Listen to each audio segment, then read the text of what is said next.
Mizzy on Mac. HS on deck, no meds, my S bake off with gap. Yes. Yo, such one for back with another video. Now today's video, we are going to be discussing something that's been discussed many times about who is the very best in the genre. But today I'm going to approach it from a different angle. So I wanted to actually use some metrics to try and judge it by and see who comes out on top, just out of interest. But it's still very much a discussion. So I feel like overall, these last few years in drill, there's been a few names that have stood out and have more prominently than other people gotten GOAT shouts. So I've tried to narrow down the list, and we'll just discuss each of them and their case for the argument. I think this is actually a video that I did like 3 years back, but I just on a camera, like my mum's camera, I was just testing it out. And I did this video, but I never uploaded it. I don't know why, but we're here now. So basically, the people that I think would qualify for GOAT candidacy in drill are, you can probably guess some of these people. So Heady One, Miz or Mac, PS, Lowski, Digger, LD, K-Trap, and one that I'm sure a lot of you will be happy that I've included, but Suspect. Because you know what, it's a thing where it's like, I've seen how popular he is as of late, and it's interesting to throw him into the mix just to see how it ends up being ranked amongst the others. So yeah, basically I think that when thinking about who the GOAT is, at the end of the day, your GOAT will always be your GOAT. Whoever you prefer listening to will always be the person whose music you prefer listening to. Obviously, I have my favourites. I'm sure you have yours. But it's just a thing where it's interesting to see how using these 5 metrics that I think are fairly important. One is very subjective, but the rest I think are like objectively important in terms of measuring how good an artist is in comparison to their peers within the scene. So the first thing I think is very important is longevity. I think you can't be called the greatest of all time if the time frame people are using to discuss your work in is considerably smaller than other people's. For example, obviously Mbappe's been incredible so far in his career. He scored a hat-trick in the World Cup final, but the guy who won the World Cup final, Messi, is someone who a lot of people consider to be the GOAT because he's been around for a very long time at a very high level. I think it's the same with music. You can't really say that, yes, someone can have an impeccable year, but at the same time, you have to respect what other people have done over a longer period of time. That being said, it's interesting because I have to catch myself for that one, because I'm always saying that, alright, PS is the GOAT or Miz is the GOAT. I've been saying that on Twitter back in like 2020. If you follow me on Twitter back then, you remember when that was literally all I used to tweet was just drill stuff, and I was always rooting for those two specifically, and it used to go back and forth, and then I settled on one. But it was mainly back and forth between those two. But it's interesting because that was 3 years ago now, and since then, obviously we've had 3 more years of music. So we've had the rest of 2020, 2021, and now 2022. And those two haven't been dropping a hell of a lot of music in that time span. Miz in particular came back out 2020. I believe he dropped Say Mizzy, Right Step Left, and then obviously Return of the Mac, which isn't a drill song. So in terms of drill GOAT argument, that doesn't really factor into it. That was just his Welcome Home track.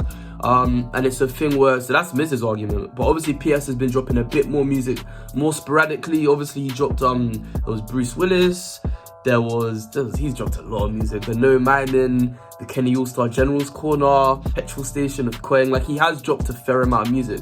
So when talking about longevity with him, it's a bit awkward because yes, he's been in and out of jail, but when he's been out, he has been dropping quite a lot of music.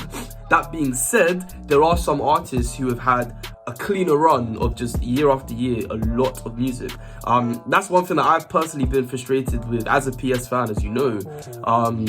That yeah, when he's out, we do get quite a bit of music, but then he just disappears again. And it's annoying because obviously the people that know how good he is don't need to be reminded how good he is. But it's like when you're building a bigger fan base, in order to get more people behind your music, they need to be seeing it consistently. So it's just been a frustration of mine over these last few years. But that being said, since 2020, like I said, when I was talking about it all the time on Twitter, you can argue that he has added substantially to his already existing body of work. Like, he has added a lot of music to that. So when talking about longevity, it's a bit awkward, but like, I have to kind of give it to him because he does drop the odd song where a lot of people be like, ooh, have you heard this? Because this is really hard. Like, I remember his No Miming, a lot of people like, yo, and like we all reacted to it, and then all the comments, people are saying how good it is. So it's just a thing where, yeah, it's awkward because he's been out in parts, but to be fair,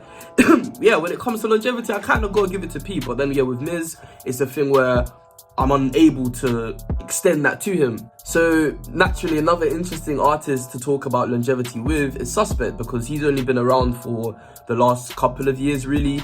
2022, I don't believe we got a whole lot of music from him, but we got the album at the very start of the year, and that will come into it later. But yeah, we did get that album at the very start of the year, and then we didn't get any music after that. But 2021, we got quite a bit of music, hence why there was a lot of anticipation for that album. So it's a thing where, like I said, even though some people have been in it for longer than you, yeah, we got to credit what you've done in the short amount of time. But yeah, we're talking about greatest of all time.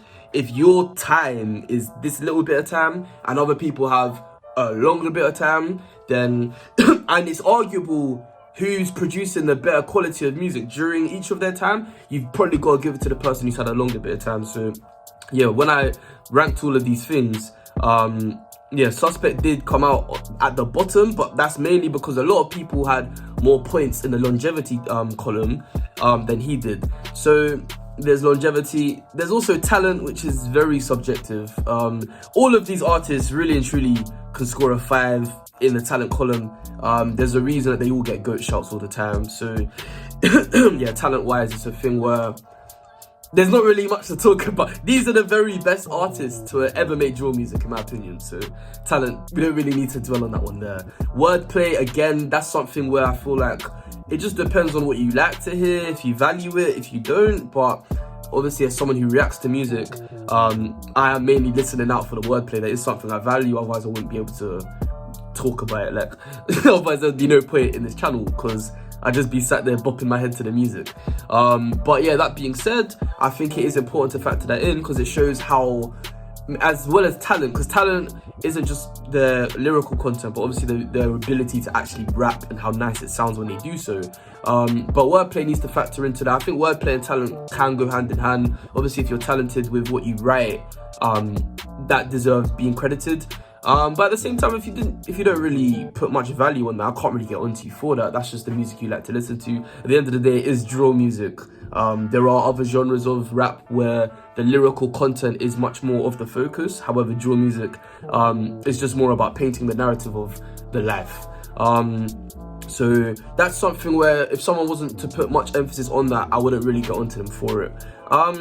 And then the next thing is iconic moments. Like I said, this one is something that's very subjective. It just really depends on what you class as an iconic moment. For example, I counted the uni incident with Heady One as an iconic moment because it led to Know Better, which you could argue that's the iconic moment, not the uni incident. So it's just stuff like that, because I feel like those things add to the music. Like when we all heard that song, we were like, ooh, like everyone was excited to hear Know Better, because it's like, oh, what's he gonna say now? Like all of this was going on, everyone's been talking about him online. He's come out with a song. Like there was a lot of anticipation for it. So it's things like that where it's like the iconic moments are more of, yeah, just songs that are iconic for a reason beyond the song itself. Like obviously songs can be iconic.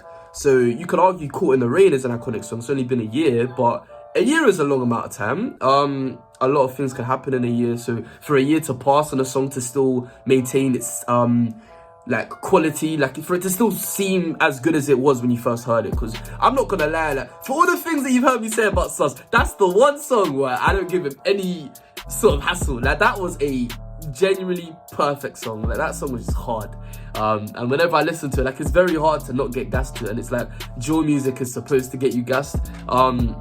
Another artist I just realised I missed out is CB, but you could say the same things I've said for him for a lot of these other artists, because when it comes to longevity, obviously he has been around since drill's been popular. I mean, look at when Take That Risk came out, and then fast forward to A Driller's Perspective Part 2.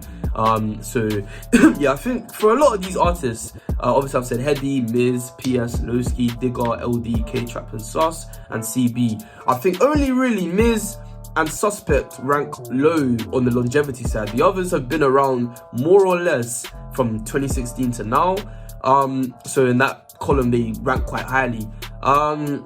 But yeah, iconic moments, it just really depends. That's the one I said at the start is very subjective, because it is quite subjective. It really depends on what you class as an iconic moment. You can class the dropping of an iconic song as an iconic moment. If there was a lot of hype building up to a song before it dropped, and then the song drops and it delivers, like Martin So Far, you can class that as an iconic moment. It really just depends. So that's something that I wouldn't place too much importance on, but it's just something I wanted to throw in as something a bit more subjective that I think can count towards the GOAT debate, because it's something where it's when an artist can show that they can build something bigger than just the music. It's something where the music can speak for itself, but there's things that make the music good outside of the music, and I think that should be valued when it's possible to value it. But the last thing is very objective, and I think this is something that is quite important, because whenever I catch myself saying PS is the GOAT, there's something else that I catch myself saying as often as I say that, which is Drillers and Trappers Part 2 is the best drill album ever. And it's a thing where it's like, you've kind of got to put a lot of value on that. I know not every drill artist has dropped albums, but at the same time, we are now seeing quite a lot of them have. Out of this list that I've made of the artists I've just said, only PS and and Miz haven't got individual solo albums to their name, which I think is very interesting, because a lot of people that have been listening to drill for as long as I have would probably say one of those two are their GOAT, but at the same time, they don't have any albums. PS has, technically he's got albums, because Zone 2 dropped Known Zoo, the album, back in 2017, and he did have solos on that, including what I think is one of, if not the best drill solo ever, Back from the Dead. Very nuanced one, but when I saw him, I told him I think that's your best ever song.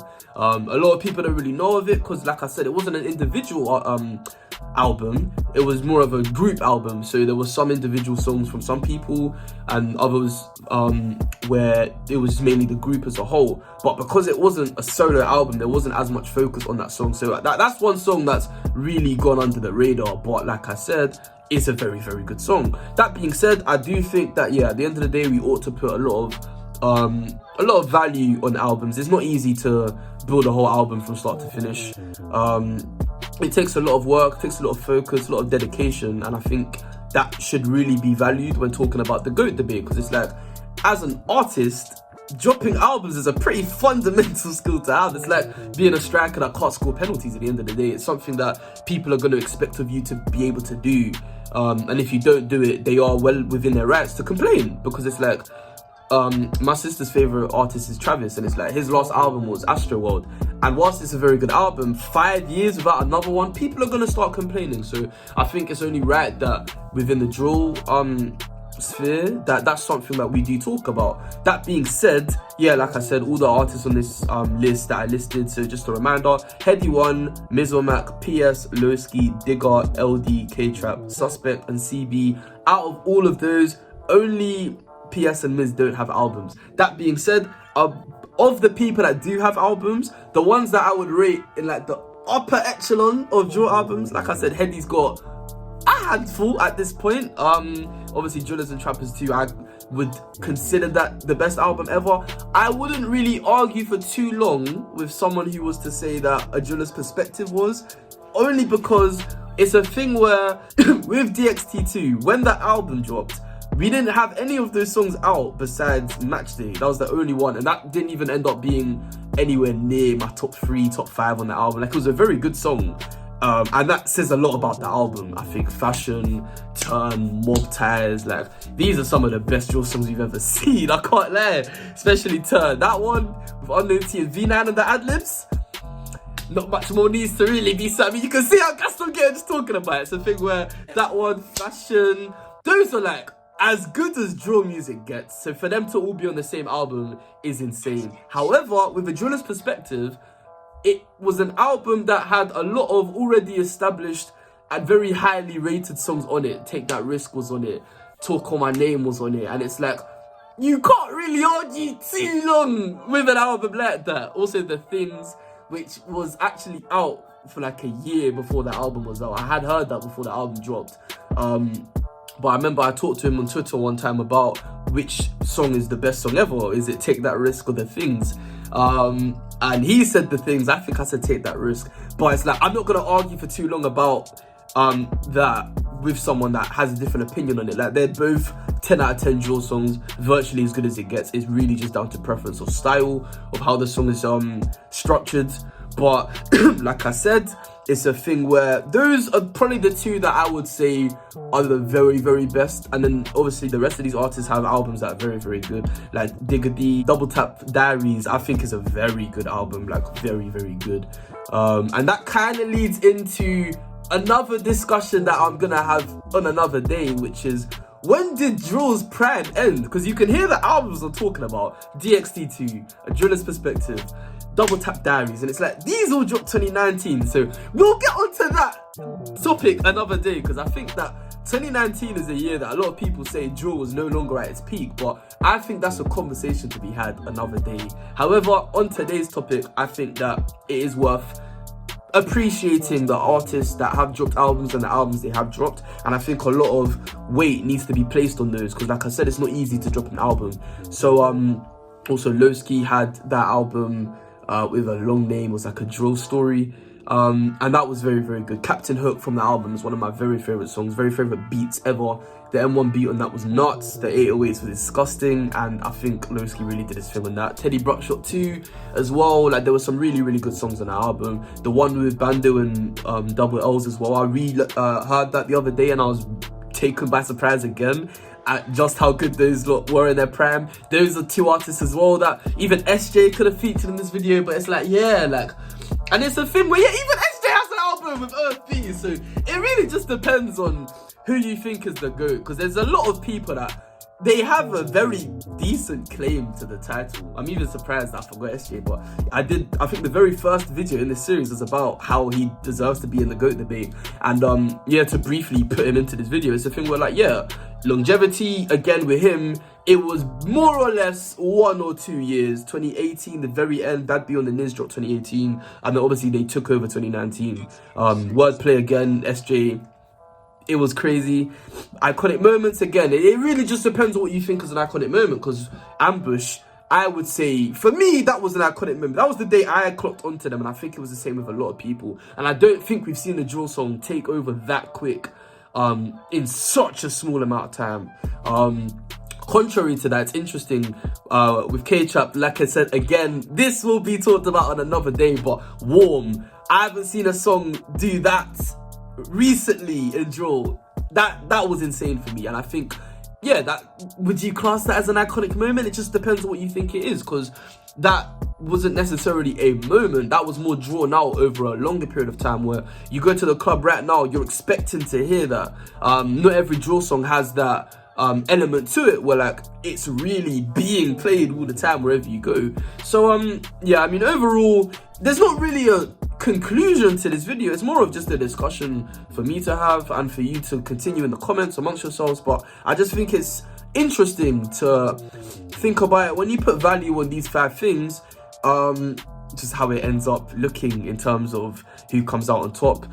If you want to use different metrics, I wouldn't really hold you to that. It really just depends. But I think it's just an interesting discussion to have, because I wouldn't really say, like, if you were to ask me who I think is the GOAT right now, I wouldn't really be able to give you a conclusive answer, because it's something I've been thinking about for a minute, and it's like, yeah, like, I think all of these things need to be considered, and when you put value on different things within these 5 things, the conclusion you come to will vary, because like I said, I've always just said PS, but at the same time, like, I do think that dropping an album is a pretty fundamental part of being an artist. Whether or not we'll ever see a PS album, who knows? Whether, if we see one, that ends the debate for me, we'll see. It's like with Messi winning the World Cup, for a lot of people that kind of ended it. It's like, if he does this one thing, there's not really much to talk about afterwards.